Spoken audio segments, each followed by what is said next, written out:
The morning after Musa's burial, the sun rose without pity. Its pale light touched the thatched roof of a house that felt emptier than a grave. Amina sat on the cool mud floor, her back pressed to the wall, cradling Zainab, 6, and Sadiq, just 3. Her eyes were raw from weeping, but her mind would not rest. What will we eat? Where will we go? By noon, the sound of boots crushed the silence. Musa's brothers entered without knocking. Their shadows fell across the doorway. "Amina," said Bello, the eldest, his voice like stone.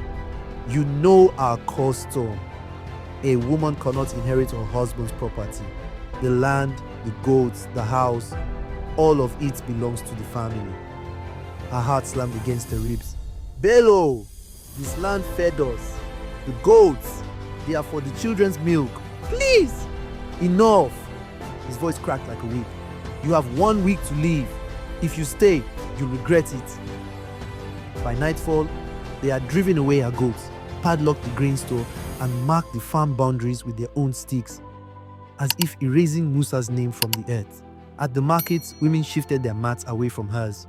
On the road, children were called back if they played too close to Zainab and Sadiq. One night, Bello's younger brother stormed into her hut, accusing her of stealing yams from their farm. He yanked her outside by her wrapper.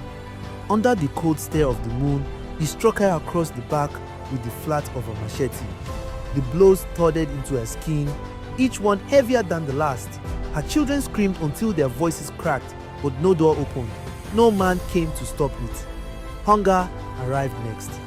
Our in-laws warned the villagers. Anyone who gave Amina work would face trouble. She began breaking sticks for firewood to sell. Her palms splintered and bleeding. The few coins she earned bought handfuls of gari, barely enough for the children. Zainab's eyes grew hollow. Sadiq's cough deepened. At night, she wrapped them both in her wrapper, rocking them until they slept, even when her own stomach twisted in pain. The breaking point came in the market. Bello shoved her to the ground in front of a crowd, his spit eating the dust beside her cheek. "Leave, or I'll make sure you vanish for good," he snarled. That night, she sat outside her hut, staring at the moon.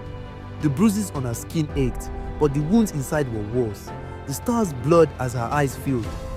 "I am tired," she whispered into the wind. "So tired." By morning, her children found her still, her body crawled toward the wall, her spirit gone.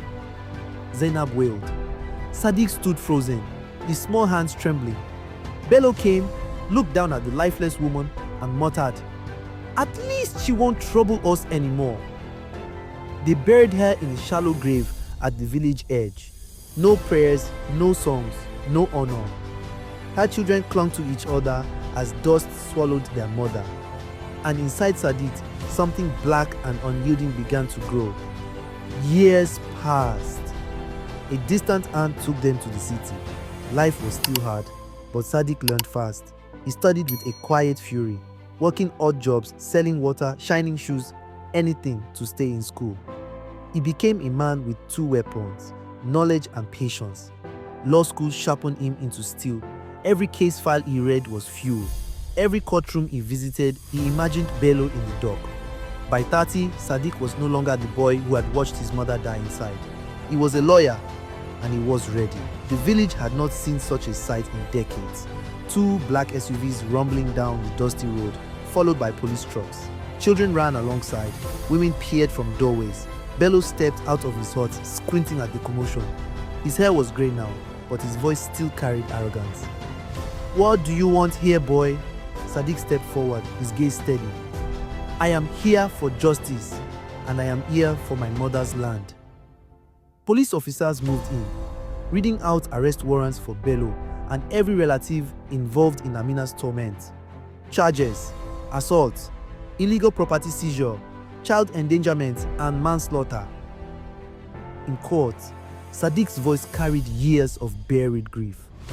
They beat her, they starved her, they left her to die, they buried her like she was nothing. But she was my mother, and today I will see her honored. The judge's gavel came down like a drum of war. Life in prison for Bello and his brothers. The houses, livestock, and money. seized and sold. When the dust settled, Sadiq stood on the land that had once been his mother's pride. It was overgrown now, but to him it was holy ground. He rebuilt the house, not with mud and straw, but with strong walls and a bright blue iron roof. He replanted yams, maize, and cassava. Beside the farm, he built a small school and clinic under a single name, the Amina Foundation for Widows and Children. On opening day, he spoke to the crowd, his voice steady but rich with emotion. My mother died because justice was denied to her. This land will now protect others so that no woman will suffer as she did. Today, she wins. A soft breeze moved through the fields, and in that whisper of wind, it felt as though Amina herself was there, standing tall, smiling, free. Please, let's normalize treating everyone equal. Widows, widowers, orphans, and less privileged are all humans too. There's no gain in fight and wickedness. Let love lead.